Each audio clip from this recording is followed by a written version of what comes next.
And welcome to Comics Exchange, your friendly neighborhood podcast. I will be your host, Mike D. We have the majestic Ryan Shipley. Majestic this week. You flatter me, sir.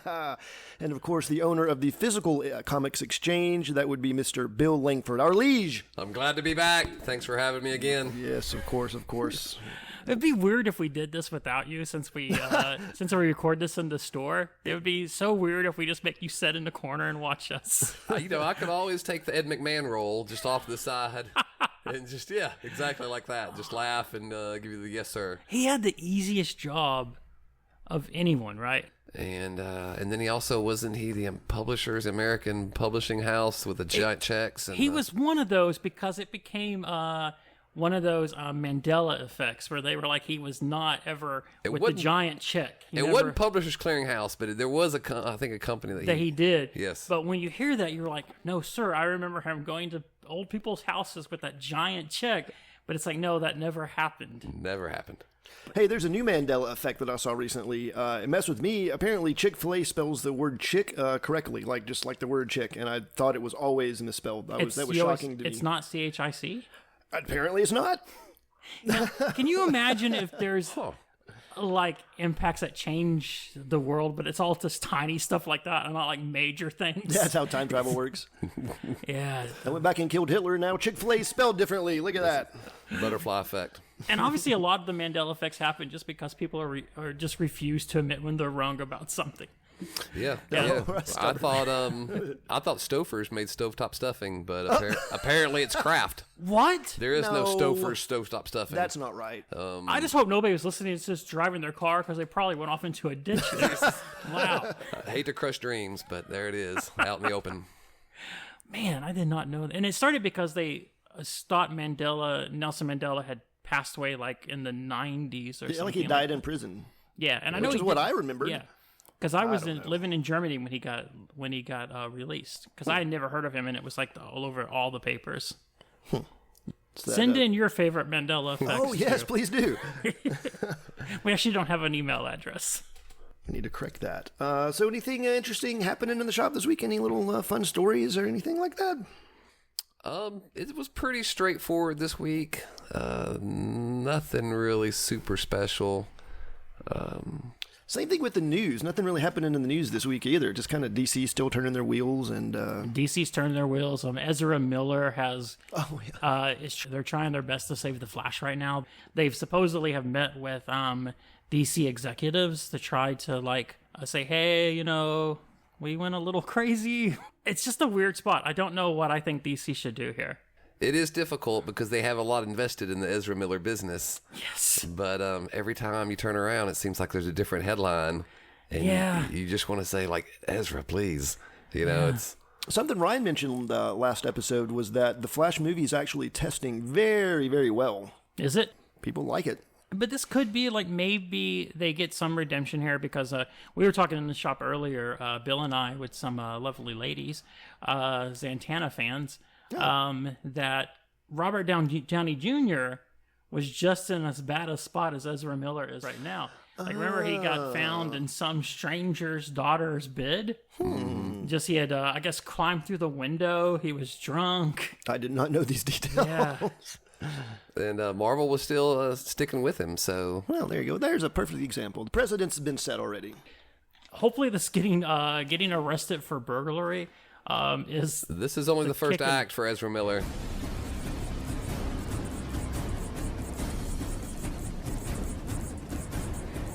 Slow news week.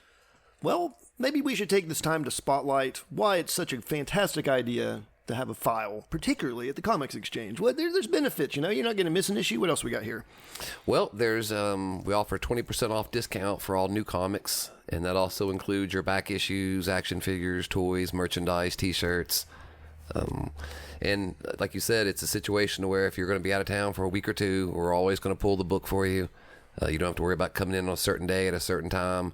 You show up, the book's in your folder, and you get the discount. It's really, a win-win. And not only that, but as a store, from our aspect, it helps us tailor our orders. We can look at the numbers of orders that we have on certain books, how many people pre-ordered it in their folders, and then base our store order off that, because most people don't know this, but comics are non-returnable. for the most part. There's a few that are returnable, but once as a store, once we purchase them, they're ours. You can't return them. So we want to make sure we narrowly tailor those orders. There's been a couple of comics in my life where I wish they were returnable. Like, I saved my receipt. It wasn't good. I always thought it would be a good idea if you had a movie theater to where you could walk out of the movie at some point and get a prorated amount of your... Like 25% into the movie. So if I'm halfway through the movie and I'm like, you know what, Richard Gere's just bombing in this, and I want my money back, you could walk out halfway through the movie and get half of your ticket price back. I saw Morbius on a plane, walked out, just grabbed a parachute and just jumped out. So now when they get like a folder, is there a minimum number of titles they have to have a folder? So there's not. Now, to get the 20% discount, I think it's 7 titles a month. Okay. Which isn't bad. That's less than 2 a week. Yeah. But we have, for instance, we have people that just get Spawn every month in their folder. Okay. And we pull it for them. The only difference being it's just you don't get the 20% discount. And is it hard if you have a book on your file and decide, like, it's a new creative team, or you're just not really digging it? Is it hard to take off titles? No. As a matter of fact, you can email us, text us, go through our social media director, Ron Shipley, and contact us, and we'll just take it right off the folder. So it's not an issue at all. We generally have enough customers to where we can, if there's something you don't want, we can put it on the rack, and somebody out there does want it. And you can do likewise with if there's like a certain cover you want. Correct. So if you see an upcoming cover that you forgot to order, or a book that someone's talking about, you can contact us directly or indirectly, and and we'll put it in your folder. Like, for instance, Spawn, if you want all Todd McFarlane covers. We have some people that do that. We have some people that do any covers that have dinosaurs. Really? Oh yeah, all kinds of special requests that we get. Oh, they must love Spider-Rex. Yeah, they do. Or I got one gentleman, he collects anything that has a skull on the cover. Now he doesn't count Ghost Rider, because Ghost Rider always has a skull. Yeah. Or Punisher. Oh, but any other, because Punisher pretty much always has a skull on the cover. But any other skull covers any other skull covers he'll buy. So yeah, we get all kinds of special requests, and we have no problem whatsoever fulfilling those. For me, like when I was on the other side of the counter before I owned a comic book store, I enjoyed going to the comic store on Wednesday because that's when all the new comics are out. Yeah. And it's just different when you see them in person, and it's different when you can kind of flip through them and kind of decide if you want to buy it or if you're not interested in it, and more so than just looking at them online and clicking a button. Yeah. And it's cool, too, that you don't have to put some money down ahead of time, like you would have to do for like a video game if you wanted to reserve it. Yeah. Just to say, hey, can you make sure that Spider-Man or Spawn are in my folder, and you do it. Yeah, almost like a library. You have a library card, and you reserve a book, and the librarian pulls it for you, and we're like that, but much cooler. Much cooler. It's also convenient because things in the comic world can be a little unpredictable, in that, an issue might have something happen in it that no one knew about, and then it instantly sells out, and it's just gone. You can forget about it. So that security of having that there is also nice for sure. Yeah. No, and when I was younger, the issue was you had to get your mom to take you to the Winn-Dixie or the Kroger or the 7-Eleven to get the comics. Yeah. And sometimes, she went on a Wednesday, and sometimes she went on a Saturday. And so sometimes the book would be there, Uncanny X-Men 281, and you'd go back a couple weeks later, and there's no 282. And then, you may find a 284 here in a month. So as a kid, that was the aggravating part, was just trying to find some consistency. So to have now, in today's world, a comic book store to where I don't have to worry about going to the Woolsworth. I just like saying Woolsworth. Yeah. But, or I don't have to go worry about We're not old or I don't nothing. like going. I don't have to worry about going to the Kroger or the Piggly Wiggly. Yeah. It's good for kids today. I mean, it's kind of sucks that kids will never ever be able to go again into a gas station and see like a spinner rack. Right. But then again, they're not going to ever have to worry about like having the issue that you did. As a matter of fact, probably 30 years from now, kids won't even be going to gas stations anymore. And everything's going to be electric, So. And speaking of like a good segue to one of the things we're talking about today, what was the first comic that you remember picking up yourself? Ooh, man, that's difficult. I think it seems like it was right around the Mark Silvestri X-Men era. Okay. I'm not positive, but It was probably close to like around the stuff with X-Men and Marauders, maybe like around X-Men 230, 240, somewhere in that ballpark. I distinctly remember buying the Silvestri cover with Wolverine where he was crucified on the Big X. Oh, wow. Yeah, It's a good run. that was a famous cover. Yeah. But yeah, I don't recall exactly which one was the first comic I bought, but I'd almost guarantee you it was an X-Men from the Mark Silvestri run, and it was probably bought at Lane's Market on Saundersville Ferry Road in Mount Juliet, Tennessee. Lane from here owns a market? No. It was an older couple, and they had a Centipede video game, and I would get $1 from my dad. And sometimes $2, and I would be able to go down there and sometimes play a game of Centipede and buy a comic book. Nice. Yeah. I think for mine, the first one I ever bought myself was when living in Texas. We were on the base, and there was like the little YMCA, and they would have weekly where you could come, pay a couple $, watch a movie, get some popcorn, everything like that in the YMCA. Nice. And my parents gave me the money, and I was so happy. But I stopped at the little commissary, which is kind of like a Weigel's. And there on the rack was G.I. Joe versus Transformers #1. And as a kid, I was like, this is the greatest thing I've ever seen in my life. So I bought that, and I bought like a drink, and I basically hung out outside of the YMCA for a few hours and just basically read my G.I. Joe Transformers first issue and drank my drink. Wow. Yep. Sounds like a great afternoon. Great afternoon. Yeah. And that was such a good miniseries.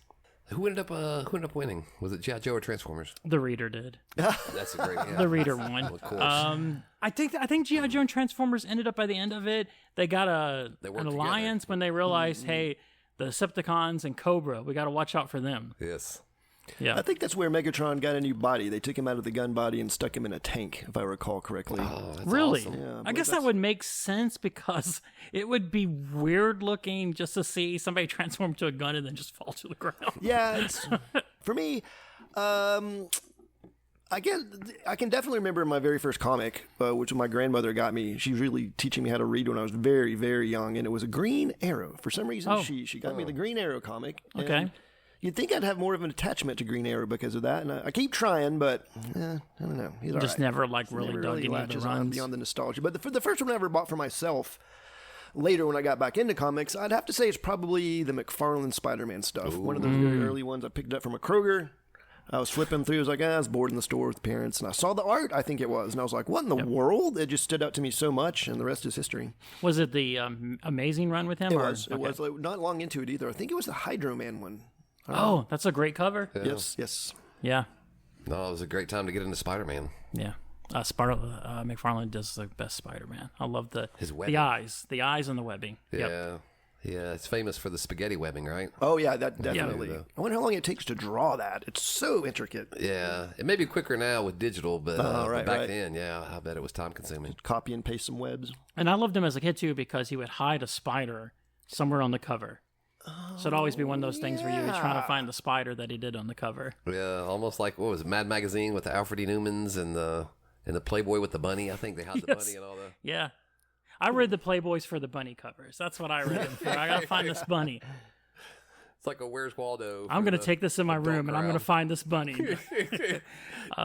But no, it's because and Gru would do kind of that kind of thing too. yeah. Like they would always have hidden messages, and I think it was this is the hidden message would be somewhere in the comic book. Yeah, he'd usually work at like some trees or something, or a village shack, or. And thank God this was before the internet. So like every 12 issues or so in the letters page, they would say, "Hey, here were the where it was hidden in the last couple issues." Oh, that's great. So he actually gave the answer. Yeah, because some of those books you would be looking through going, "It's not in here. It's not in here." I can't see the boat. Dude, I can never do those things. No, I've tried, and I feel like the guy in, was it Mallrats? Mm-hmm. You know, and the kid comes up, he's been trying for like 3 days, and then the little 8-year-old comes up and is like, it's a sailboat. And he just kicks the whole thing down. He's like, What were those called? Magic eyes?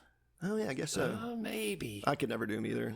Yeah. I couldn't. I felt jealous. At one point, I decided that all the people who said they could, liars. Yeah. Like, this was my first conspiracy theory. I was like, they're lying. They can't see anything. No, they just want to feel, it's like when you had that friend who's like, I can solve a Rubik's Cube, and you look at it, he's changed all the stickers off of it. It looks You're like, you didn't solve this. You just move the stickers around. It's insane when you see people that can take a Rubik's Cube in their hand and finish it in like 10 seconds. Apparently, it's a pattern.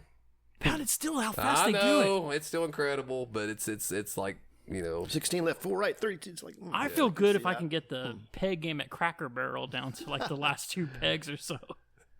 It's difficult. Sometimes you're an ignoramus.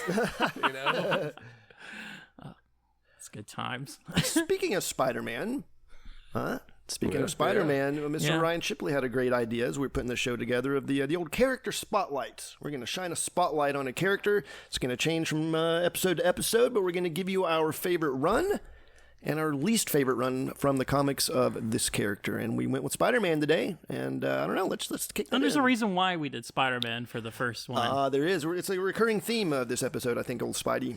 Yep. It's because we'll talk about it later, our pick of the week, but yeah, there's a reason why we picked Spider-Man. Not just because I'm a control freak and I pushed for it. I was like, it's Spider-Man. Yeah. And also, everything that we talk about in here has been collected by this point. We may have it in the shop, and if we don't have it in the shop, Bill, you're usually able to order like collected editions. Assuming it's something still in print. If it's in print, Bill can try to get it for you. But yeah, we could have it here probably in a couple days. You probably don't want to order the worst runs, but if you do, maybe get them just to burn them. I don't know.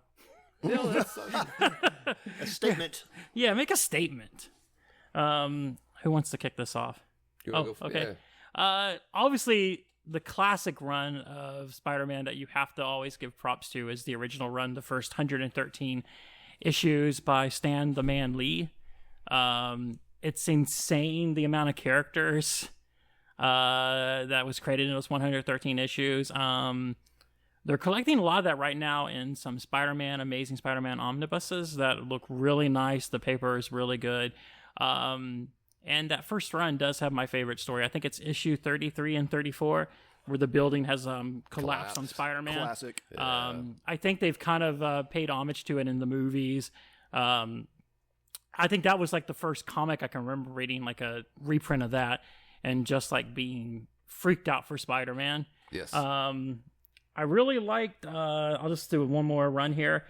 I really liked, Mark Millar is not a writer I always dig, but he did a 12-issue Spider-Man story back in the early 2000s. I think Terry Dobson was on the art. He did, yeah. Really? Yeah. But it was basically Spider-Man kind of fighting through all his villains.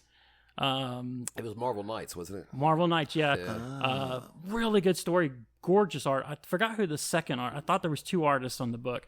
But yeah, it's a really good Spider-Man book. No, I do recall that one. That one was fantastic. Yeah. And Terry Dobson doesn't do a lot of like work anymore, does he? Does him and his wife? They still occasionally do work. Yeah. They do a lot of covers.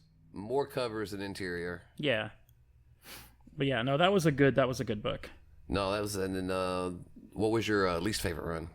Least favorite run is J. Michael Straczynski's run. The worst story to me. It also had the art by Mike Deodato Jr. I don't know if I'm pronouncing that correctly. Deodato? Yeah. There was a storyline where they retconned it to where Norman Osborn had kind of blackmailed or forced Gwen Stacy to have sex with him. And they had children. It's the worst story. J. Michael Straczynski also brought us the Spider Totem. And I just do not care for the Spider Totem nonsense. It was an idea because you hadn't really thought about most of Spider-Man's villains being from the animal kingdom. Yeah. But yeah, I agree with you. Maybe it's just how it was done. And it didn't really progress anywhere. No, and I like J. Michael Straczynski when he's writing stuff that's not licensed. Like I loved Rising Stars. Mm-hmm. I heard Babylon 5 is great. People love it. Mm-hmm. But I really could not stand his Spider-Man run. And it ends with one more day, doesn't it? Oh, I think it does transition into that. Right, where he makes the deal with Mephisto. Where he makes a deal with Mephisto to void out the wedding. Yeah. Or the marriage. But it was to save Aunt May, so it's all cool. Oh my gosh, it was such a bad storyline. I kind of like the totem stuff. What was the villain's name that was hunting him? Moreland. Yep. I thought Moreland was kind of cool. Wasn't there also Ezekiel was in that too? But Ezekiel that is where Ezekiel came from. Ezekiel helped Spider-Man, right? He was kind of like an older Spider-Man. But yeah, and people didn't like it, because if I remember right, it had a lot of John Romita Jr. art. Right. Yeah. People really didn't care for at the time. Worst run. Thankfully, everybody's kind of forgotten about the Goblin Twins. Right. Yeah, they've kind of been discarded to the dustbin of history. Thank God. Well, for me, and I want to echo. First of all, I want to echo Ryan's sentiment about the Stan Lee, John Romita Jr. and Steve Ditko Spider-Mans. You had a period there, really unmatched in comic book history, where every month you were cranking out these fantastic villains. You know, one month you'd create Sandman, the next month it'd be Dr. Octopus. You know, then the Lizard, then Electro, then Kraven, then Mysterio, then Green Goblin, and it was just a litany of incredible. And it was still happening up to the end of the run. Morbius in 101 or 102. I mean, there was a big break after Kingpin around number 50, and they didn't really create a lot of new characters after that. But yeah, you're right. They went out with a bang, and then into Jerry Conway, and you had the Punisher, and I'd also like to say just a shout out for one particular story. There was two really, but there was a run, Superior Spider-Man, where it was Doc Ock had taken over for Peter Parker. And I tell you, going into the series, I didn't expect much, and a lot of people were kind of down on it because it wasn't Peter Parker and it was somebody different. And initially, the fans were skeptical. But as the story played out, it was kind of cool to see Spider-Man in these situations. You'd seen him in a dozen times before, but it's not Spider-Man. And then there was also a series of Spider-Man, I think it was Startling Stories. There was another one with that Flowers for Rhino story. But yeah, it was an awesome Rhino story, and it was, Rhino wanted to be super smart. He'd always been kind of the dumb Spider-Man villain. And in the story, he gets his wish, and then, of course, you find out, it's a take on Flowers for Algernon, and you find out that, of course, it's not everything it's cracked up to be, and Rhino, at the end of the story, realizes he was happier being the Rhino, and he doesn't need to be super smart. No. But it was just one of these great, one of Spider-Man, like I said, just, he has such a great rogues gallery, and to flesh out some of those villains and some of these one-shots, it was fantastic. So those would probably be the two that I would recommend: be Superior Spider-Man and that Rhino story. And I think the Superior Spider-Man was Dan Slott and Humberto Ramos. Okay, so it was Dan Slott. Yeah. I think that was like his last before he left the book. Okay, so somewhere around there. Was he doing Amazing and Superior at the time? I think so. I don't know if they just renamed Amazing after, because I think it was 700, 800 is where it ended with Doc Ock taking the body, and then I think they relaunched it. I just don't remember if they launched it as Amazing or Superior. It was incredible because he'd planned it out for years beforehand. Because I think in issue like 700 they had where the transfer was starting to take place, and you didn't even realize that Doc Ock was And so this was like the long con. The thing that makes me so happy right now is there's people out there that are listening to this that are screaming the answer into the as they're listening. You know they are. Surely. Yeah, we need that Flowers of Algernon thing for us to remember Spider-Man's history. Oh, yeah, exactly. Yeah. So any stinkers that stand out to you? Well, I hate to say stinkers, but probably growing up, my least favorite Spider-Man series was Peter Parker Spectacular. But now that being said, a lot of it depends on the time and the writer and the artist, and different books go through different creative phases. And you have peaks and valleys in every book. But to me, I was more interested in Web of and Amazing Spider-Man. And Peter Parker, I mean, it was a fun book. It focused on a lot of the secondary characters, and it wasn't so much. But when you're a kid on a budget, if you buy a Spider-Man book, you want Spider-Man in it, and not so much J. Jonah Jameson and Peter Parker. Right. But like I said, I don't really want to diss any Spider-Man run. There's been merits to pretty much all of them, but that would be one that stands out from my childhood. The Tombstone, Tombstone was harassing Robbie from the Daily Planet. There's that, and and the Cloak and Dagger, and it was more of the, like I said, the kind of the B and C list characters, and which would be cool if I could afford all the Spider-Man books at the time. But when you're working on a $3 budget, if I buy a Spider-Man comic, it needs to have Spider-Man in it. Yeah, that adds up.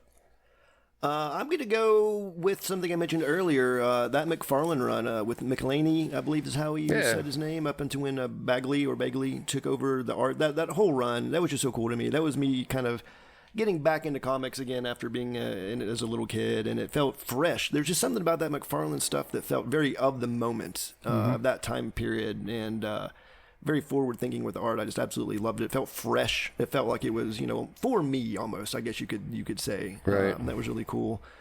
And it really left a legacy. I mean, people still draw the webs like that, and when people see those big giant eyes, they think of him. So that's really cool. Yeah.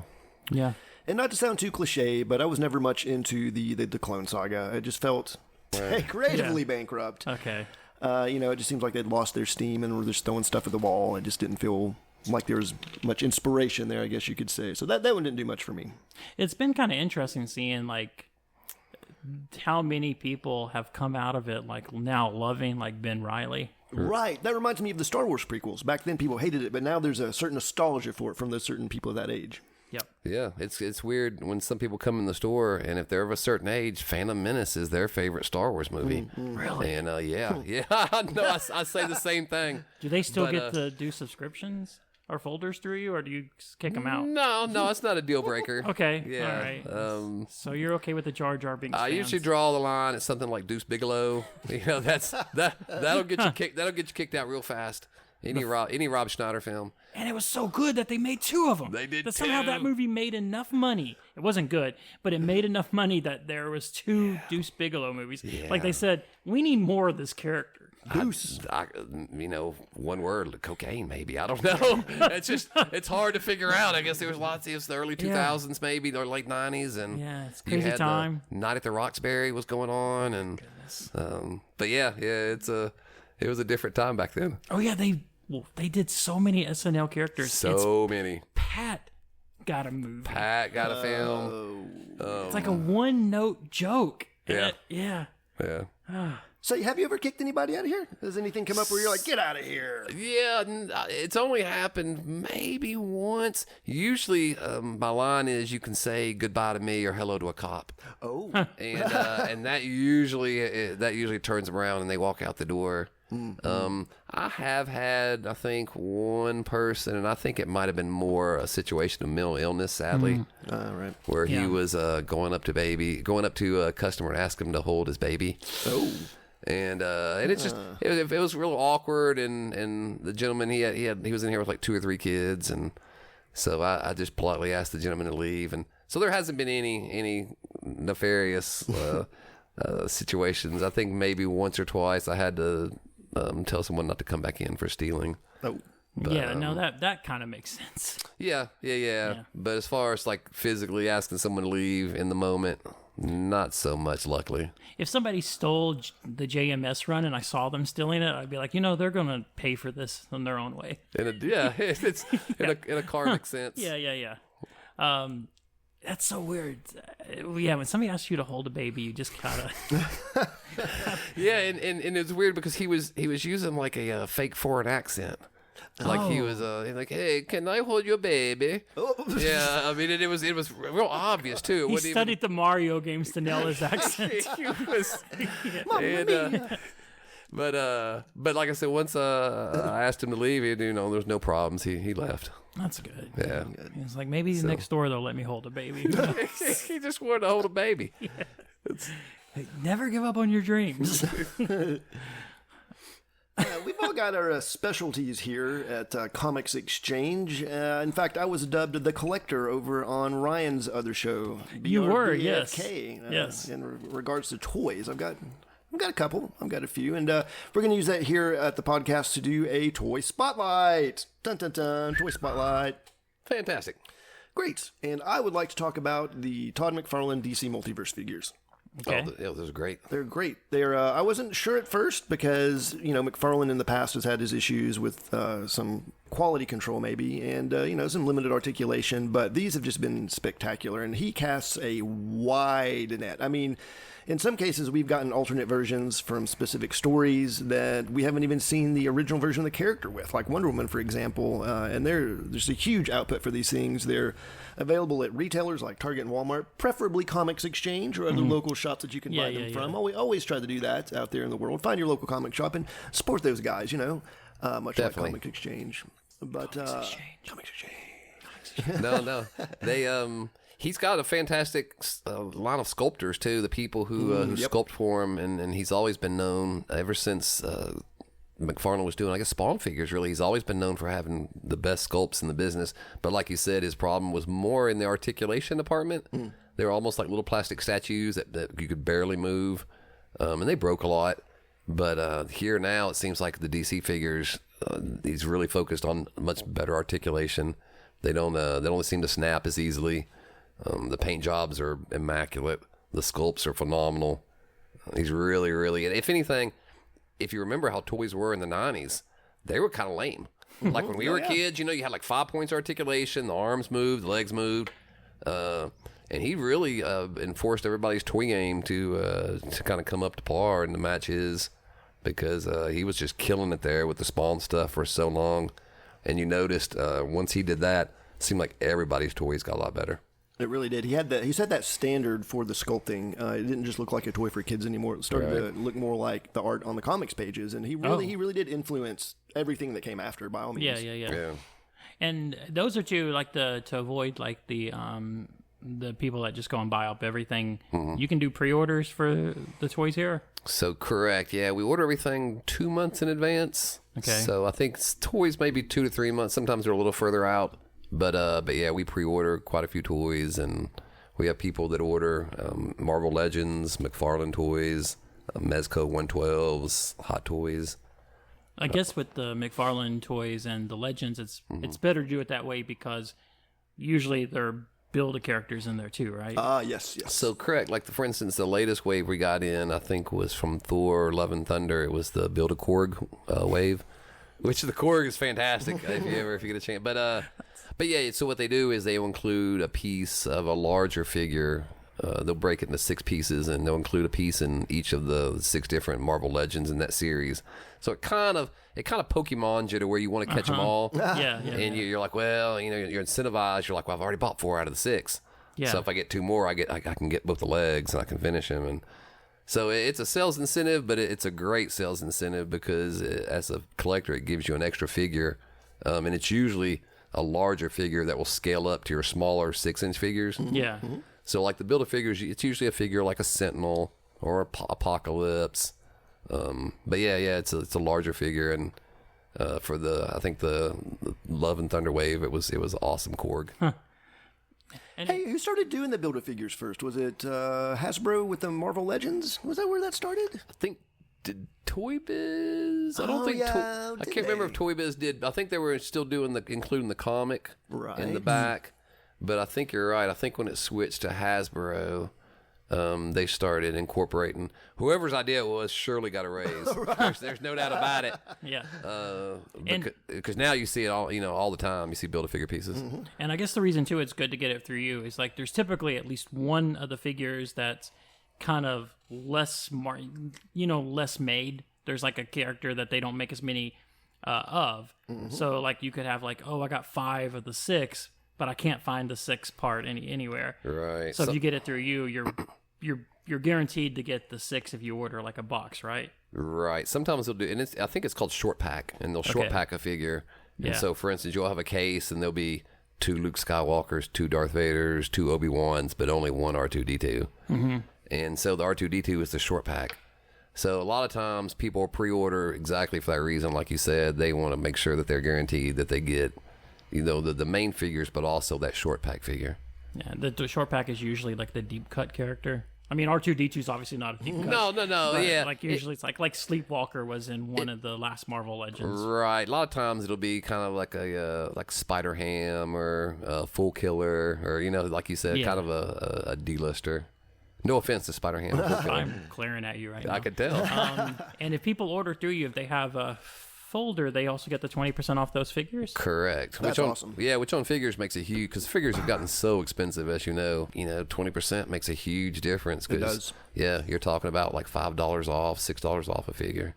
And I've got to recommend the pre-orders personally because these days, I mean, with gas being what it is, driving around from Target to Walmart, it really gets old. There's no Toys R Us, so you're really just rolling the dice out there these days. So if there's something you care about, by all means, get that pre-order in. I tell you, let me ask you, why do you think someone doesn't open like a dedicated toy store? I think, and it doesn't even have to be like as wide and varied as Toys R Us, but a store that carried both vintage and a decent selection of new toys, I think would do well. But it would be probably a very limited audience. You think so? Because Toys R Us seemed like they had a broad audience. Toys R Us also went bankrupt. They did, but they had those huge, massive stores. I'm just thinking maybe more of a kind of a boutique style store where it's something about this size, like 3,000, 4,000 square foot, but just strictly dedicated to toys. I think that the torch has been passed to independents, places like this. Yeah. I went to Nashville to see SummerSlam recently, and we visited 3 dedicated toy shops that were independent. Oh, wow. I think video games really ate into the popularity of toys. Something like Toys R Us, you've got dolls, you've got bikes, you've got whatever, fidget spinners, whatever the big trends are. But action figures, I really think, bit the bullet from video games big time. So it has become kind of niche in a way. You don't have kids these days getting excited about the new Star Wars toys so much, or Indiana Jones, or whatever. But can't you buy action figures at a GameStop? You can, but I think the audience is a little Yes. older. I think it's more, people in their 20s, 30s, our age. Yeah. Okay. But typically, like GameStop, in the store, you're only going to find really Funkos. I mean, you'll find some. What's the Star Wars Legend series called? Black Series. The Black Series, they'll have some of those. But they have some exclusives every now and then. Do you find a lot of toy collectors coming in? Oh, yeah, absolutely. That's why I was wondering, if a dedicated store might not do well, because I noticed, especially an uptick when Toys R Us closed down, because at that point, I think you really only had Walmart and Target. So anything that they didn't peg or they didn't carry, we had people come in looking for, or even stuff that they carried, but they had been wiped out by speculators and resellers. People would come in the store looking for those. Now, when people come in to sell toys, have you come across any cool toys recently? So I buy a lot of toys. It seems like the stuff that I focus on now, I get a lot of people that sell stuff out of package. Oh, okay. Which is kind of cool, but it's hard for me to resell out of package stuff. But I bought a toy collection a while back, and to be honest with you, I didn't think there was some out of package stuff, and I didn't think it was going to be very valuable. It was some stuff from Dungeons and Dragons, the Saturday morning cartoon. Oh, from really? back in the 80s. Oh, wow. Okay. And a bunch of Doctor Who action figures. And had a bunch Like out of package. Out of package. And Yeah. I bought the entire collection. This stuff was out of package. And I ended up sticking it on eBay, just figuring, well, I want to get rid of these loose toys because I don't have any place to put them in the store. Yeah. And the Dungeons and Dragons stuff, within 30 minutes, I had 2 people contacting me wanting me to end the auction early. Which, for any of you eBay sellers, let me give a piece of advice. That's the first sign that your auction's about to blow up. Yeah. Because what they'll do is they'll try and contact you, wanting you to end the auction early for a cheap price because they've seen so many of these auctions. They know your auction's about to go for a lot of money. And if they can preempt it by getting you to end the auction early for them, they figure they get a good deal. So once I got 2 offers like that, I was like, oh man, it's on. And it turned out in those D&D figures, I had a 3-headed dragon called a Tiamat dragon. Yes. And the Tiamat dragon was only available mail order. Oh, wow. Yeah. And so in the 80s, you had to, I don't know, eat 4 boxes of grape nuts or whatever. Whatever the thing was, how they incentivized you to get the box lids and mail it in and wait 6 to 8 weeks, which felt like 6 to 8 months when you're 10 years old. Yep. But yeah. And so in the same way with the Doctor Who figures, they turned out to go to a gentleman in Australia. They were very rare. I had like crazy, like different colored Daleks and K9 units and like 5 or 6 different doctors. And but yeah. So it's crazy the stuff that you think sometimes isn't going to be worth anything will turn out to be the most valuable stuff in the collection. Yeah, and I remember that they used to do that with G.I. Joe. I think you collected the battle points. Oh, yep. And then you could send them in for, I think it was Sergeant Slaughter. Yeah. William Perry, the Fridge Perry. Yep. And he came with like like a spiked football, like on a chain. Like it was almost like a nunchucks. I think I forgot about that. Yeah. I wouldn't want to get hit with that, by the way. Ow. It's Bang! It's amazing. Well, you may have noticed if you listened to our first pilot episode, it was a little loosey-goosey. We were just getting to settle in and let you guys get familiar with us, but we're going to rein it in a little bit with more recurring segments. Another segment we're thinking about doing regularly is the Book of the Week. Yes. And we're also going to be asking if you like this podcast and you want to be on it. Comments, like let Bill know. We would love feedback, any feedback. We're going to start bringing, we're going to bring in people. This is your podcast. Yeah, if you have ideas, we would love to incorporate them in the show. So definitely let us know. Yeah. And some of you will be on the show. You'll be sitting across from us. Oh my That's gosh. Right. Yeah, it's nerve-wracking. In the hot seat. Yeah, Bill sometimes winks at you. It's it's kind of exciting a little bit. I'm being Footsie honest. under the table. Yeah, a little footsie. You'll like it. You'll like it. It's only once. Yeah. But Book of the Week. I think for me, the Book of the Week is Amazing Fantasy number 1000.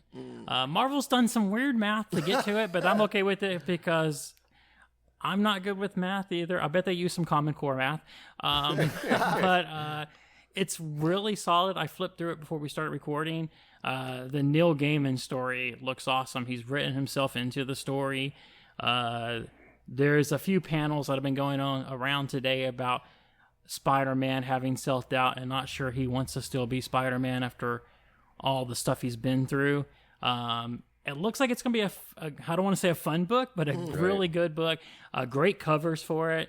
It's a little bit more than a normal book. I think it's $8.99. $7.99. $7.99. Okay. That's not too bad. Not too bad. I mean, for the amount of talent they have in this book, like I said, Neil Gaiman is in it. And it's I think it's like 68 pages. So it's like the equivalent of like 3 comic books. So It's a big book. Jonathan Hickman, Dan wow. Slott, really good creators. I think it's going to be fantastic. yeah, I ordered a bunch, so I hope so. Fingers crossed. And that's not why I said that it's my favorite book of the week. We're trying to move product here. Now, Spider-Man's double dipping. Didn't he just have, a 950 or something anniversary so 2 weeks ago? We've had Amazing Spider-Man number 1. We've had Amazing Spider-Man 900. We're having Amazing Fantasy 15. And in October is the new Dan Slott, Mark Bagley Spider-Man number 1. Right. So Marvel's taking advantage of the 60th anniversary. Yeah, no, it's Spider-Man's one of their big cash cows. So. Yeah. We need a spider cow. Ooh. See, now there you go. That's it could be a $1 million idea. All right. So I would pick my book of the week, Fantastic Four Full Circle. It's cool because it's a hardback that Alex Ross has been working on, I think, for maybe a couple years, a year or two. Oh wow! And he writes it, draws it, and inks himself, which is kind of cool because Whoa. it's a hardback. I haven't seen one out of the shrink wrap yet, but I'm excited to see one out. Wow! But it's one that I've been looking forward to for. I guess it's been advertised for over a year now. How long's it been since he's done any interior? Oh man, it's been a minute. Yeah. Wow. So I know he did some of those prestige books like Superman, War on Crime, or And that's or been War a on minute. Hunger. Yeah, that's been a while. Yeah, but he doesn't do a lot of interiors. Wow. So 'Cause he's just basically been doing covers. Yeah. I'm going to sit out here just being Owen Wilson for a minute. Just some wows. No, it's incredible because if you've ever seen his artwork, it's all painted, and a lot of times he would use models, and they'd dress up and he would paint. But yeah, this is something that Fantastic Four fans and Alex Ross fans have been looking forward to for probably over a year now, and to see it finally come out, like I said, it's really exciting. And what's the cost? $24.99. It's not too bad. Yeah, and I think there's 2 versions. I think $24.99, and it's a hardback, and okay. And I think there's a $40 one where it's maybe in a slip case also. Okay. Yeah, but yeah, that's probably my book of the week. And hey, 20% off if you have a 20% off. Yeah, that's fantastic. That's $5 off. yeah. What about you, Mike? What would you pick for this week? I always like to get the word out there about Wonder Girl. I think this is a series that's kind of flying under the radar. People who know how great it is. I came across Yara Fleur in, I think it was Future State. Mm-hmm. I'm not sure what it was. Just came across maybe a random issue, and I just thought it looked great and read it. And I've been a fan ever since. It's a great comic. It's very consistent. And I'm going to go with the annual. I typically kind of shy away from annuals a little bit. They're a mixed but bag. They are. You never really know. But this one tells the origin story of her Pegasus Jerry, and that sounds great to me. And I'm going to recommend Wonder Girl just as a concept, but this annual specifically. So there you go. Cool. Yeah, great choice. And that's going to be one of our recurring segments, the old Book of the Week. And we always like to do some suggestions out there as well. Anything we might be into, we want to get some awareness out there. Any suggestions from the table today? I would probably suggest the new, and I think we're going to talk about it next podcast, but the new She-Hulk show yes. on Disney Plus. I've heard nothing, just in the comic store, I've heard nothing but positive about it, and which is weird because there was some negative talk when the show was announced and the casting was announced. So, and I know fans can be kind of particular with some of this stuff, but once you see the finished product, that's usually kind of the proof is in the pudding moment. Yeah. And the feedback on both that, and let me give a shout out to Sandman also. Yeah. The feedback on both those here in the store has been nothing but positive. Oh, it's so good. I just finished last night the Hobbs story from Sandman. Oh, yeah. And they do it so well. They do the episode is the first half is introducing death, and the second half is the Hobbs story, like going through the centuries of him meeting up with Hobbs in the inn. Yes. And it's phenomenal. They do it. It's so from page to screen. It's fantastic. I'm so excited that people are going to get introduced to the Endless, and I hope people just don't immediately pick Death as their favorite one because there's so many other cool siblings in that family. Yeah. That's true. But Death is of course. Who's your favorite? She's awesome. I kind of like Delirium because she's always just a little bit off kilter. Yeah. And she seemed relatively harmless, but of course, they focus so much on death with the miniseries High Cost of Living and Time of Your Life that she has more back material, so it's easier to get into her. But yeah, and I always kind of like the art direction on Delirium, like just the way they drew her, and right. There'd always be like these little fantastical things around her, and it's just kind of a cool design also. But yeah, I like them all, but if I had to pick, it'd probably be Delirium. I'm going to pick this week. I watched the first 2 episodes. If you're into sports at all, there's a documentary series on Hulu called Welcome to Wrexham. It's about when Ryan Reynolds and I can't think of his name right now, Mac from Always Sunny in Philadelphia, where they buy a soccer team from Wales. Wrexham AFC, I think, is the name of the team, and it's basically the documentary of them buying this league, buying this team, what the team means to the town. The town's basically been I forgot relegated down, and relegation can really hurt a town because football is very, very big. Right. It's just like football in Texas, I guess, is like how big it is like in Europe, the soccer for us. But it's about this town and their hope that these 2 guys from Hollywood can bring in the attention and the excitement that the town needs to get their football team thriving again. It's a fun documentary. I don't think you need to know much about soccer because they do a really good job in the first episode talking about regulation and how they kind of put it with the Yankees, where like if you just have a bad record, right, you basically start sliding down from the professional down to the AAA for us to the minors to basically where you could be like playing against high school teams. So is it a legit documentary or is it like a mockumentary? No, it's legit because they really bought this team. They really bought the team. Yeah, they had something where they had to get 75%. The town owns the team because they've had really bad management after years like of being sold. Green Bay and the Packers because Green Bay owns the So they had to get 75% of the town to agree to let them become owners to buy the team. And the first episode is basically them preparing their pitch, setting up like the town, the team, and everything like that. And it looks like they're coming from a good place. Like Ryan Reynolds is already like more than just an actor. He has like a vodka company. He's got a mobile phone company. So he's like putting his Deadpool money into different. Look at Wade Wilson. Yeah. But it's funny part because Ryan, for the guy from Always Sunny, says, I have TV money, but I'm going to need to do this. I need a partner. I need somebody that has movie money and superhero movie money at that. Yeah, so it's pretty good. It's I think like 6 or 7 episodes on Hulu. Hulu? Okay. Yeah, welcome to Wrexham. Yeah.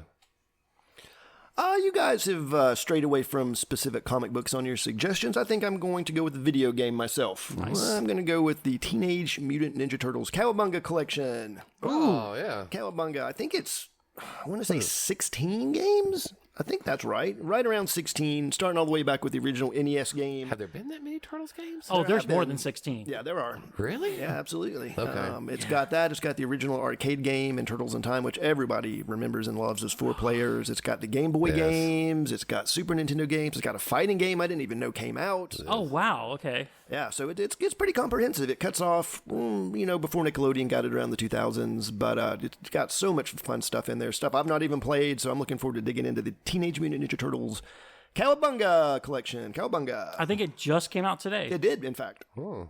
Did you already pick it up? I did not. I'm going to grab it when I get home. I think it's at a good, reasonable price, too.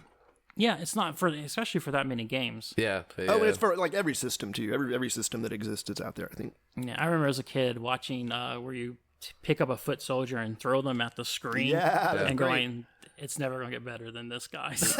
This is the pinnacle of gaming. Yeah. Hey, what's everybody's favorite turtle? Michelangelo. I was going to say Mikey, too. No, We got can Johnny's. be both me Mikeys. Golly, you took... No, what would you say, Mike? I don't know. For me, I always like Leo. No one ever says Leo, I think, but I always like Leo. He's kinda the Cyclops of the He Ninja is Turtles. the He Cyclops kind of and the Turtles. is. Yeah. If you're graphing it out, he probably finishes 4th. Hey, he's got to keep it all together, though. Somebody's got to. Yeah. So, what do we got coming up for our next episode? The She-Hulk review, right? We're going to review the first 3 And episodes. we're going to have our first guest on the show, Oh, we have a right? guest. Correct? Do we have to dress up? Well, I mean, more so than now. I mean, I'm already wearing the tuxedo shirt.